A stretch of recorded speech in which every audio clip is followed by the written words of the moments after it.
Kita nggak gitu. boleh kalau belajar berhenti, nggak boleh. Karena syarat menjadi orang sukses tetap harus pinter. Saya nggak setuju kalau ada orang yang bilang, oh, bisa sukses tanpa pinter, nggak bisa. Kalau ada cerita bahwa orang berhasil tapi tidak lulus SMA, tidak lulus SD, atau tidak lulus SMP, itu ada. Tapi kalau nggak pinter, saya bilang nggak ada.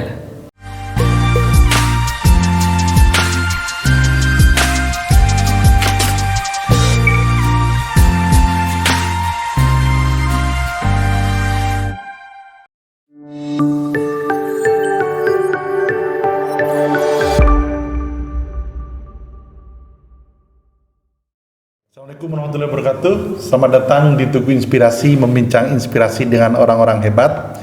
Ya, kali ini kantor kita kedatangan Pak Muhammad Yunandi. Sehat, Mas?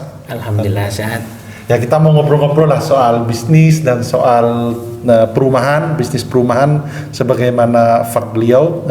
Beliau sejak 2011 berarti sudah 12 tahun Masuk 12 tahun ya? Masuk 12 tahun mengembangkan Patralen, Mas ya. Betul. Patralen, perumahan Patralen yang cukup lumayan berkembang di Malang. Nah, itu mungkin bisa diceritakan, Mas, awal mulanya sampai mendirikan Patralen ini dari awal, terus kenapa perumahan yang dipilih gitu, Mas? Kenapa perumahan yang dipilih gitu Ya, siap. Ya. Kalau kenapa perumahan yang dipilih, pada dasarnya kan bisnis itu ya peluang sebetulnya banyak. Ya. Kalau waktu itu saya memutuskan untuk milih perumahan, jadi saya melihat bisnis itu begini. Apa sih harusnya yang mungkin kita kerjakan, gitu ya? Kalau orang melihatnya bahwa ada hobi, ada passion. Ya. Passion bisa dibilang begitu, tapi lebih pasnya menurut saya hal yang paling dikuasai. Jadi kita tahu alurnya, kita tahu lebih banyak yang kita ketahui lah, misalnya begitu. Nah, kok perumahan, Mas? Maksudnya sebelumnya apa, Mas? Kok jenengan menganggap paham dan passion di perumahan itu sebelumnya apa? Pernah ikut orang di perumahan atau bagaimana, Mas? Ikut secara khusus tidak. Jadi awalnya memang ada setiap kita itu sebetulnya kan punya dasar yang yang bisa menginspirasi dari sebelumnya atau bekal yang yang dibawa kita, dibawa dari orang tua, dibawa dari lingkungan. Nah, kebetulan orang tua saya memang ada basic di situ. Ya memang bukan properti ya, tapi waktu itu ada ada bisnis yang hampir serupa. Nah, jadi kemudian saya memutuskan coba di properti yang awalnya dimulai dari beberapa unit. Nah, kemudian 2011 itulah kemudian muncul Patralen yang saya dirikan kebetulan dari grup yang juga di situ ada ada saudara. Nah, bukan keluarga secara umum, tapi ada saudara yang ikut invest di situ. Betul, ikut mendirikan ya. Nah, itu gimana modalnya dari nol atau langsung besar, Mas, waktu 2011 itu mendirikan, Mas?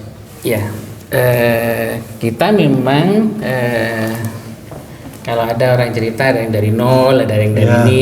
Kebetulan kita memang alhamdulillah tidak didasari tidak benar-benar dari nol lah, tidak benar-benar dari nol gitu ya istilahnya. Apa itu namanya? Ada bekal, jadi ada modal. Tapi lebih pentingnya sebetulnya kan bukan persoalan itu. Nah, kadang-kadang kan banyak juga cerita, ada orang mampu, anaknya nggak bisa, gitu ya. Kan ada juga cerita gitu. Saya rasa itu juga berbanding lurus antara gagal dan tidak. Ya. Dari sisi saya, kita memang tidak dimulai dari nol, tapi bagaimana kita berproses itu yang paling penting menurut saya. Ya. Oh gitu. Terus itu waktu itu di mana, Mas, proyek pertama, Mas, Patralen itu, Mas? Proyek pertama kita kan akan cenderung lebih nyaman dan lebih tahu lingkungan kita ya. Ya. Nah kebetulan dekat rumah. Ya, karena yang sehari-hari biasanya kita lewat, tapi lokasi itu waktu itu masih dibilang katanya orang, waduh ini mau lewat aja takut gitu. Di mana itu Mas? Di waktu itu di Tasikmadu. Namanya ya Patralen Mas ya? Ya sebagai brand waktu itu kan PT-nya memang PT Patralen, jadi saya pakai nama sebagai nama perumahannya. Tapi berikutnya sudah nggak terlalu pakai nama itu. Siap. Nah itu berapa hektar waktu itu pembebasan lahannya Mas yang di proyek pertama ini Mas? Saya mengukur angka visibility waktu itu, kita harus bangun tidak kurang dari memang tidak dimulai dari kecil ya. Waktu itu memang kita mulainya langsung targetnya 2 hektar. Dan sampai sekarang pun kita targetin lahan-lahan yang mungkin kita bebasin ya setidaknya 2 hektar up. Minimal 2 dan harus bisa dikembangkan. Siap. Ya. Jadi ketika memulai 2 hektar, nah itu di awal itu langsung merasakan gurihnya atau Mas atau malah dukanya yang banyak atau sukanya yang banyak ketika di awal itu Mas, ketika suka dan duka ya. Tapi buat pengusaha seharusnya suka aja terus. Ya dukanya nggak usah dianggap lah. Siap. Sukanya dianggap. Saya hampir setiap memulai bisnis dan melakukan bisnis saya nggak pernah merasa saya nggak pernah nganggap gagal. Nggak cocok iya gitu. Karena secara hitung-hitungan nggak ada satupun bisnis yang tidak bisa dihitung menguntungkan gitu ya. Pasti untungnya. Cuma kadang-kadang kita di perjalanan tiba-tiba nggak konsisten. Nah bisnis itu kan perlu 2 hal, perlu banyak hal ya, perlu banyak hal. Konsistensi, komitmen. Nah itu harus dijaga. Kalau enggak jalan setahun, jalan 2 tahun, tiba-tiba tergoda bisnis lain gitu ya. Atau tergoda bisnis lain gitu ya. Settle aja belum, ini aja belum, tiba-tiba wah ini ada yang kayak menguntungkan gitu. Akhirnya berubah yang ini ditinggal. Nah, kalau orang bilang kayak ketek nangkep jadi nangkep satu yang satu lepas gitu. Nggak gitu lah. Siap. Oke. Jadi ini Mas ya, selain kompetensi, kemampuan tadi, passion juga konsistensi itu sangat penting Mas ya. Sangat penting. Nah itu Samen memaknai itu selama 11 tahun. Nah itu gimana Mas cara mempertahankan konsistensi itu Mas? Pernah nggak sempat putus asa atau rugi sangat besar sehingga mempengaruhi konsistensi itu Mas? Rugi pasti pernah mengalami ya. Artinya rugi itu kan sebetulnya rugi secara laporan ya. Kadang-kadang rugi itu kan rugi gitu ya. Tapi rugi potensi kan sebetulnya nggak mesti. Karena mungkin asetnya bertambah atau rugi secara laporan saja, secara kinerja sebetulnya nggak benar-benar rugi. Nah, itu kadang-kadang memang kalau kita memahaminya tidak keseluruhan, kebenturnya di situ. Kita nggak konsisten dengan apa yang kita rencanakan, kita nggak konsisten dengan apa yang sudah kita tulis sendiri bahkan ya. Nah, ini sepertinya ada kemungkinan begini nih, ada kemungkinan rugi mengganggu kan. Nah, mengganggu itu kadang-kadang tiba-tiba orang jadi berhenti atau mengganggu cash flow-nya atau apa macam-macam ya. Oke. Mas, kalau sejak 2011 didirikan, nah itu kalau menurut Mas Patralen ini, Mas ngukur apa Mas kesuksesan di Patralen itu yang diukur apanya Mas? Apa asetnya atau atau labanya atau apanya Mas yang sampai ukur gitu? Yang membedakan misal Patralen yang ketika umur 2 tahun sama dengan umur 11 tahun, nah itu yang diukur apa Mas? Kalau sukses saya bilang ya mungkin enggak juga. Artinya kalau dibilang sudah sukses banget ya enggak juga lah. Kalau saya bilang ukuran sukses kita nggak ada batas. Ukuran karena hakikat sukses yang benar, yang sebenarnya seberapa kita sudah memberi manfaat kepada orang lain kan pada dasarnya jadi begitu kan. Nah, kita sudah sukses begitu kan enggak gitu kan. Kalau cuma sukses kategori bisa bangun rumah udah banyak, jangan-jangan asalnya nggak ada gitu. Jadi yang kita bangun aja yang ada, apalagi sampai kehilangan materi juga nggak ada, manfaatnya juga nggak ada, wah, repot itu. Ya. Kalau menurut saya sukses ya tetaplah sukses itu persepsi juga ya, sukses persepsi juga. Mungkin orang dari luar melihat, oh Patralen sudah banyak nih, sudah ada beberapa lokasi, bahkan yang dibangun udah mulai ada beberapa gitu ya. Tapi bahwa sukses itu tidak dibangun sekejap. Artinya kan orang percaya nggak tiba-tiba gitu ya. Orang percaya itu kan dibangun. Dulunya begini, ya konsisten, ternyata dibangun, ternyata saya beli, alhamdulillah bagus, beres gitu ya. Ya tentunya tetap yang namanya usaha dan upaya, saya yakin masih juga banyak kekurangan. Yang harus terus dibenahi ke depannya. Kalau sejak berdiri itu berkembang berapa kali lipat, Mas? Misal perusahaan ini ya, kalau mungkin valuasi lah kira-kira. Nanti dilihat sendiri deh. Oh gitu ya, siap. Ya, oke. Mas, sampai sejak berdiri sampai sekarang itu Patralen itu sudah menjual berapa unit rumah, Mas? Kalau secara angka mungkin udah ribuan ya. Kalau secara unit angka unit mungkin ribuan. Persisnya saya kurang tahu, tapi sudah ribuan lah yang yang sudah kita bangun.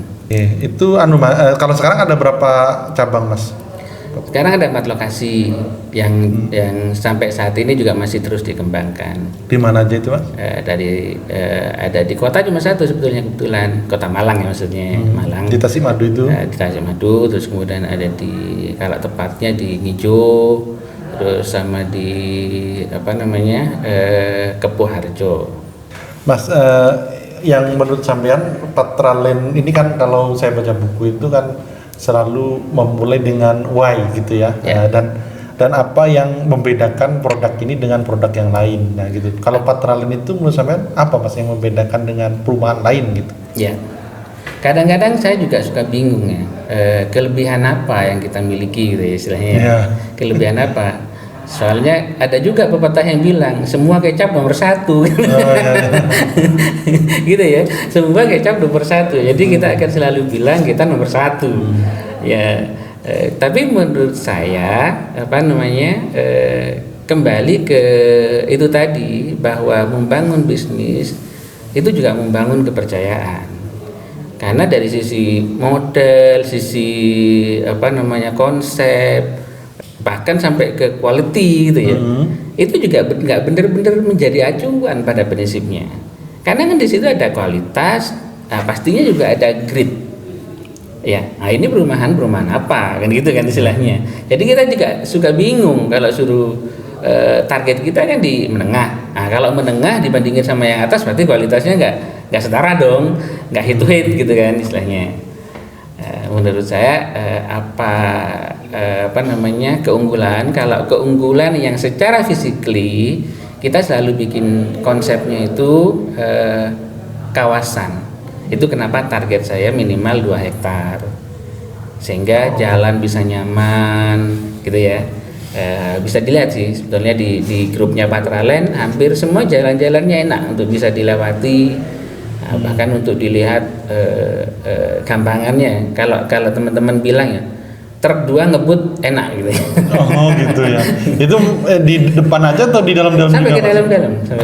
Kita bikinnya memang ya benar-benar di menengah ya. Jadi jalan nggak ada. Kalau secara ukuran ya, terus kemudian jalan 6 meter hampir tidak ada. Nah ini dalam sisi kebermanfaatan itu, Mas ya, tadi Mas menyinggung kebermanfaatan. Nah ini Patralen ini yang membuat Mas senang gitu ya sebagai seorang pengusaha, karena sudah memberi manfaat itu ke siapa, Mas, yang membuat senang, apa itu ke pekerja atau ke customer? Nah itu yang paling membuat senang itu manfaat kepada siapa gitu, Mas? Yang pertama pastinya yang terlibat secara langsung dan tidak langsung ya. Terlibat secara langsung kalau dalam kalau istilahnya kalau dari sisi organisasi kan ada anak-anak kantor gitu ya. Tapi yang tidak langsung kan juga ada supplier, terus tukang, itu kan terlibat banyak sekali Mas. Nah, di level seperti itu sebetulnya kan banyak sekali orang yang terlibat. Contoh kecil, grup kayak saya yang saya bilang ini kan sebetulnya nggak besar ya. Di grup saya yang nggak sebesar itu paling tidak tukang itu bisa sampai 1.000 lah sama yang terlibat gitu ya. Semua orang yang terlibat ketika ramai atau setiap hari itu Mas? Hariannya begitu. Hariannya begitu. Proses bangunnya ya, di proses bangun kan tukang butuh banyak ya. Itu bisa sampai 1.000. Artinya kita melihat ada orang yang bisa bekerja di situ, seneng lah. Nah ini terus nilai-nilai perusahaan apa Mas yang dipegang sama Patralen Mas yang itu menjadi penguat ketika Mas sedang putus asa gitu, dan nilai-nilai apa yang Mas pegang gitu? Pertama begini, kita ini kan hakikatnya bukan pemilik. Kita itu bukan pemilik, bukan owner ya. Sebetulnya kan saya yang mungkin juga Mas Torik gitu istilahnya. Soalnya kita itu cuman diamanai untuk memanage. Jadi mengelola gitu ya istilahnya. Bagaimana apa yang kita dapatkan, apa yang kita peroleh gitu ya, bisa memberi manfaat kepada orang lain. Ya tentunya kepada orang lain itu kalau kita bilang ya, bahkan sampai ke semua proses dan teorinya gitu ya. Nah, kita beriklan juga harus begitu, berusaha juga harus begitu. Nah, kalau saya bilang iklan itu kan juga ada dua macam kan. Ada iklan tadi kita sempat ngobrol dunia maya sama enggak gitu ya. Iklan juga ada dua macam, ada iklan fisik, juga ada iklan non fisik gitu istilahnya. Kalau saya bilang ada iklan bumi, ada iklan langit. Nah, istilahnya begitu. Iklan ya mungkin ya kayak gini itu juga bisa sekali iklan juga bisa kan. Ya kan gitu kan. Tapi ada iklan-iklan yang istilahnya seharusnya kita juga jalankan itu gitu istilahnya. Jadi maksudnya gini Mas, yang Mas kan sebagai pemilik, tapi pada hakikatnya nggak pemilik itu kenapa Mas? Karena gimana Mas maksudnya itu kok kayak menarik gitu? Gini, owner itu kan ya owner, pemilik itu kan kita ya di sini gitu ya. Di dunia. Oh gitu ini. Owner itu kan sebetulnya di dunia. Pada hakikatnya kita kan bukan owner. Titipan. Ya. Jadi kalau kita dititipi hampir sama dengan kita kalau kita ngomong ke anak kita gitu ya. Nah, kalau kita kasih uang anak kita 100.000 mau pergi, kan kita kadang-kadang masih ngomong gini, jangan dihabisin semua ya, gitu kan gitu ya. Padahal uang 100.000 itu udah dikasih. Kita sebetulnya kan memberi kesempatan pada dia untuk memanage. Nah, kita juga sama, kita dikasih sama pemberinya. Ya, dalam konteks ini Allah Subhanahu wa taala ya. Kita dikasih agar kita bisa manage seberapa sih manfaatnya kita buat orang lain. Seberapa peran kita juga buat masyarakat. Kan gitu. Nah, yang bisa diwujudkan dalam banyak hal tentunya dalam banyak hal. Yaitu tadi yang saya bilang, bahkan sampai proses iklan pun kita juga ada iklan langit gitu istilahnya. Iklan langit yang saya bilang itu sebetulnya ya hal-hal yang seperti itulah. Spiritual. Oh, ya kita jangan lupa bahwa kadang kita kan kadang-kadang kita kan terlalu fokus pada iklan itu ya. Iklan yang fisik, iklan coba kita bicara iklan ya Mas ya. Iklan itu yang diharapin apa sih? Feedbacknya kan? Ya feedback ya penjualan atau apa iklan fisik ya. Mungkin banner, mungkin baliho atau mungkin acara gitu ya. Itu kan kita ngarepin apa? Feedback agar kita ada yang beli gitu ya. Tapi ada yang saya bilang iklan langit gitu ya. Jangan-jangan Allah itu memang membisikkan pada telinga orang yang membeli gitu loh dengan cara iklan lain gitu istilahnya. Ya. Iklan lain itu ya sifatnya bisa macam-macam ya, bisa amal, apalah. Saya nggak nyebut secara spesifik, tapi ya saya nyebutnya begitu. Disebut dong Mas, biar jadi contoh gitu Mas. Jadi sisi spiritual apa Mas yang Mas Yunan lakukan gitu untuk bagaimana kaitannya dengan perusahaan atau dengan kehidupan lah kira-kira. Ya itu tadi, kalau kita karena kita bukan pemilik, kita cuman jadi yang manage, yang atur kita atur juga. Janji iklan belum ada, tapi janji Allah itu ada. Kalau kita sedekah nanti begini, kalau kita memberi nanti begini, kan gitu kan. Kalau kita beramal ya kita nanti begini. Kalau janji iklan fisik kan tidak ada. Betul.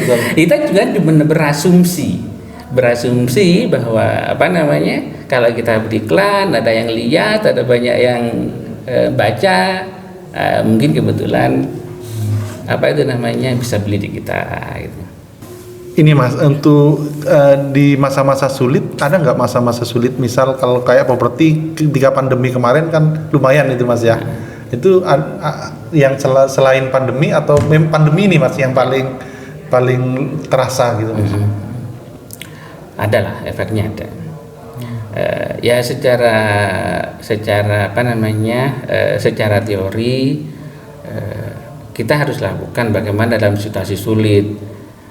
Tetaplah harus kita lakukan. Bagaimana kita beriklan, bagaimana kita menjual gitu kan. Nah sekarang pandemi, orang nggak bisa kemana-mana. Nah kita beriklannya di mana kan gitu. Nah itu secara teori. Ya bagaimana kita melakukan terobosan, diskonnya gimana agar orang tetap menarik gitu untuk investasi gitu ya. Tapi nggak sempat berhenti total, itu nggak sempat Mas? Alhamdulillah enggak. Alhamdulillah kan. Kita nggak pernah berhenti. Ya jadi kan ini Mas, kalau saya berbincang dengan beberapa teman yang usaha properti itu kan sulit penjualan waktu, mungkin sekarang sudah kembali normal, mungkin setahun pertama pandemi. Nah waktu itu memang berkurang nggak, berapa persen gitu Mas? Berkurang ya. Berkurang ya. Tapi alhamdulillah kalau sampai berhenti enggak, tetap kita lakukan. Ya pasti ada pengaruh-pengaruh lain ya tentunya ya. Ada di sisi cost-nya, ada sisi karena iklan harus tambah gencar gitu kan. Semakin tidak ada yang mau beli gitu ya. Secara teori kan kita harus semakin gencar untuk menawarkan ya. Gitu kan. Bisa jadi itu semakin rugi ya. Sebetulnya iya gitu. Sebetulnya iya. Tapi setidaknya kan kita tidak berhenti untuk jual. Kalau pembeli Patralen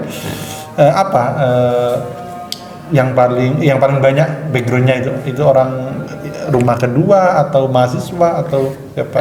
Campur. Karena lokasi kita kebetulan juga ada dekat sama kampus ya, ada mahasiswa ya yang sambil orang tua juga investasi. Terus ada lokasi kita yang juga di jalur ke Batu, ada yang investasi orang-orang Surabaya atau orang-orang mana gitu ya.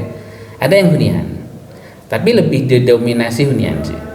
Jadi lingkungannya lebih hidup. 60% hunian, terus kemudian disambung sama anak-anak mahasiswa itu paling 20% baru investasi yang orang-orang biasanya datang cuma di hari-hari Sabtu Minggu kali ya. Oke. Mas, ini kan sekarang ini Mas, digital ini kan banyak orang milenial ini yang ingin jadi pengusaha. Ya. Sangat, dan peluangnya, informasinya tentang edukasi pengusaha sangat besar gitu. Nah itu yang menurut Mas Yunan yang perlu dipersiapkan untuk usaha itu apa Mas? Khususnya di dunia properti gitu Mas. Kalau rumus pengusahanya, rumus untuk memulai usahanya pada prinsipnya sama saja. Kalau kita konsisten menjalankannya, komitmen untuk terus menghadapi situasinya, saya rasa bisa lolos, gitu ya. Saya sih sudah merasa, ini baru merasa 10 tahun sampai hampir 11 tahun itu saya rasa sudah cukup sebagai sudah cukup sebagai bukti bahwa usaha ini berjalan, sekalipun belum tentu sustain ya. Nah, tapi ini sudah jalan gitu. Itu ya, jadi yang paling penting itu konsistensi Mas ya. Konsistensi. Ya. Kalau untuk pengusaha properti apa Mas tantangan paling berat Mas? Apa di legal atau cari lahan atau gimana Mas? Cari lahan pasti, cari lahan yang tepat, kemudian menentukan siapa yang kita mau targetin ya sebagai pembeli, gitu ya. Kalau legal prinsipnya ya sama, karena legal itu kan pihak lain ya. Legal itu kan ada pihak penentu, ada pemerintah, ada pihak-pihak terkait. yang itu prosesnya bisa jadi tantangan. Nah, bisa jadi lama, bisa jadi enggak gitu maksudnya. Nah ini kan Mas Yunan kan ini usaha bermitra dengan saudara. Ya. Nah itu gimana Mas? Apa kan kalau kadang orang kan suka usaha itu bermitra dan yang nggak suka bermitra. Nah kalau Mas Yunan selama bermitra dengan saudara ini lancar-lancar aja atau memang menurut Mas Yunan usaha itu harus bermitra? Nah, gimana Mas? Kalau menurut saya usaha itu harus bermitra. Nggak harus sendirian, kolaborasi. Ya minimal itu tadi ya. Kalau ada satu orang ya berarti satu orang berdoa gitu kan istilahnya. Terus kalau ada 3 orang berarti 3 orang yang berdoa untuk berhasil gitu kan. Terus ada 3 orang yang ikut mikirkan, kan gitu ya. Ya kayak ada 3 orang yang ikut berdoa, ada orang yang ikut memikirkan bagaimana jalannya bisnis itu berhasil. Sekalipun tantangannya atau hambatan-hambatannya juga masih ada ya. Kadang-kadang kan ada miss di tengah, tiba-tiba ada kayak nggak cocok atau cocok atau enggak gitu kan. Ya pasti ada lah. Nah, kalau mas sama saudara masa ada juga kayak gitu Mas? Bisnis dengan saudara kan beda. Gitu. Jadi ya kalau kita tetap lah, bisnis itu kan tetap harus dituntut secara profesional ya. Bisnis sama saudara kan berbeda. Bisnis ya bisnis, saudara ya saudara gitu kan. Karena bisnis angka, saudara kan ikatan. Siap. Nah, kalau yang mitra Mas itu yang saudara itu berarti istilahnya cuma memantau dari luar, investor pasif gitu Mas ya? Iya, betul. Kebetulan saya yang tangani semua. Siap. Oke Mas, untuk ke depan gimana Mas Patralen ini mimpi-mimpinya yang belum tercapai gimana? Maksudnya kan kalau yang invest Asia Vesta ya? Betul ya, itu kan saya kemarin ikut webinarnya itu kan outputnya kan ini IPO gitu. Kalau Patralen sendiri seperti apa Mas? Ya IPO itu kan bagian dari cara. Ya bisa iya, bisa enggak. Artinya kan ya enggak tiba-tiba terus kemudian mau gitu ya. Semua perusahaan pasti punya tujuan begitu untuk IPO. Nah, persoalannya segera atau tidak itu kan persoalan beda. Persoalan sudah siap atau enggak itu kan juga persoalan beda. Ya, kalau Patralen menargetkan IPO atau enggak atau kapan gitu Mas? IPO pasti. Cuman kapan kita tunggu kapan kita siap gitu. Gitu kita kira Mas Tari. Nah, kalau ini Mas saya kan ini pengusaha pemula Mas ya, belajar lah podcast ini sebenarnya niat juga belajar gitu selain untuk konten. Sama, saya juga belajar. Ini Mas, itu kadang kan ini Mas orang itu kehilangan arah gitu ketika mulai semangat, nah ketika sudah lumayan, nah kadang kehilangan arah gitu. Nah, pernah nggak Patralen seperti itu dan apa yang dilakukan kalau seperti itu Mas? Kalau sampai istilah kehilangan arah enggak. Ya karena itu tadi kita dasarnya sudah komit untuk menjadikan bisnis ini ya sampai berhasil menjadi bisnis gitu deh istilahnya. Sampai berhasil. Ukurannya bagaimana sih? Ya kalau kita pakai ukuran normal, setahun 2 tahun memang pasti nggak bisa dibilang itu sudah berhasil gitu. Apalagi kayak properti gitu ya. Apalagi kayak properti setahun 2 tahun sudah bilang berhasil, dari mana? Bangun aja belum selesai kan? Kan gitu kan. Jadi nggak bisa diukur sependek itu. Kembali ke sebagaimana sejauh mana kita konsisten menjalankannya. Ya, mimpinya lurus saja gitu Mas, sampai kecapai dulu. Kalau udah kecapai, nanti cabangin deh. Mau ngapain gitu. Ya. Oke. Nah, jadi pengusaha ini kita tadi ngobrol di luar kan perlu up to date Mas ya. Ya. Nah, untuk Pak Yunan, untuk agar up to date itu apa yang dilakukan Mas? Apa baca buku atau apa gitu? Ya kalau baca buku, kalau belajar nggak boleh berhenti. Nah belajarnya itu dengan cara apa Mas? Ketemu orang atau gimana Mas? Bisa ketemu orang, ngobrol sama orang, sama kayak kita ini sebetulnya kan belajar gitu ya. Baca bukunya siapa ya kita belajar. Belajarnya nggak boleh berhenti sampai ya sampai mati ya. Kita Oh, nggak gitu. boleh kalau belajar berhenti, nggak boleh. Karena syarat menjadi orang sukses tetap harus pinter. Saya nggak setuju kalau ada orang yang bilang, oh bisa sukses tanpa pinter, nggak bisa. Kalau ada cerita bahwa orang berhasil tapi tidak lulus SMA, tidak lulus SD, atau tidak lulus SMP, itu ada. Ada. Tapi kalau nggak pinter, saya bilang nggak ada lah. Harus pinter. Mungkin cuman caranya saja dia nggak lulus SMA gitu ya, kok jadi pengusaha gitu kan. Nah, bahkan cerita-cerita di dunia juga ada tuh, katanya kuliahnya di drop off tapi jadi Pendiri Facebook. gitu kan gitu ya. Nah, siapa yang bilang pendiri Facebook itu nggak pinter gitu ya? Ya, tapi nggak lulus. Iya, cuman itu saja. Mungkin pola belajarnya dia nggak sama dengan orang kebanyakan. Cuman itu saja barangkali. Harus pinter. Kalau pengusaha ini Mas yang diidolakan ada nggak Mas? Yang jadi patron gitu, yang jadi jujukan gitu Mas? Ada lah, selalu ada kita ukuran untuk bagaimana kita pingin kayak siapa gitu ya. Iya. Ada. Siapa, Kalau Mas? saya selalu bisa selalu mengukur begitu. Kalau dalam konteks properti, saya senang Pak Ciputra. Karena kenapa Mas? Karena sama ya modelnya membangun kawasan kan? Iya Ya. betul. Saya ngelihat dia cukup visioner gitu istilahnya. Bisa membangun daerah yang kadang-kadang bahkan dilihat orang itu apa? Orang sering bilang, waduh ini nggak berani lewat gitu ya. Oh iya. Oh, kalau kata Pak Ciputra, entrepreneur adalah yang mengubah sampah menjadi emas Menjadi kira-kira. emas. Kira-kira kalau katanya Pak Ciputra begitu. Jadi, Kalau ini yang Patralen sudah sering Mas ya. Memang kawasannya awalnya memang nggak ramai juga gitu Mas ya. nggak rame. Hampir semua yang saya bangun itu nggak rame. Selain di Tasimadu di mana? Yang di sebelah mana Mas? Ada yang di Ngincu gitu ya. Orang bahkan kadang-kadang ngerasa nggak kebayang gitu. Itu, waduh ternyata dijadiin perumahan gitu istilahnya. Oh iya.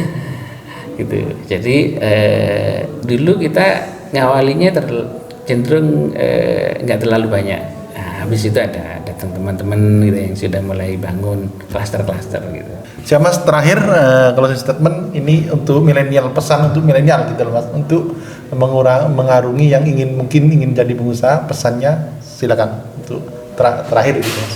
Oke, apa ya kalau buat milenial tuh jangan, terutama ini apa namanya, banyak milenial kadang-kadang terlalu agresif sampai nggak ada ngeremnya itu. Gak sabaran. Nggak sabaran ya. Ya. Nggak sabaran, bisnis jalan, rencana jalan, sabar itu penting ya, biar itu tadi, biar manfaatnya juga ikut jalan. Oke, siap. Itu saja sih rasa. Kalau Patralen, kalau Mas sendiri cuma properti ini Mas atau ada bisnis lain Mas? Ada, cuma apa namanya, baru mau dirintis. Tapi itu pasif ya, bukan sebagai investor pasif atau yang Aktif juga. Kebetulan saya tuh bukan investor ya, bukan tipikal investor. Saya kebetulan tipikalnya apa namanya, membuat suatu bisnis, melihat peluang. Nah, jadi bukan investor. Ya, terima kasih Mas obrolannya. Baik, Mas Tori. Insya Allah ini bermanfaat bagi teman-teman yang memulai karir dan juga bagi saya juga otomatis yang wawancara. Semoga Patralen semakin maju dan bisa menjadi Amin. perusahaan sekelas punya Ciputra, kira-kira seperti Amin. itu Mas. Ya. Ya, mari terima kasih. Assalamualaikum warahmatullahi wabarakatuh. Waalaikumsalam warahmatullahi wabarakatuh.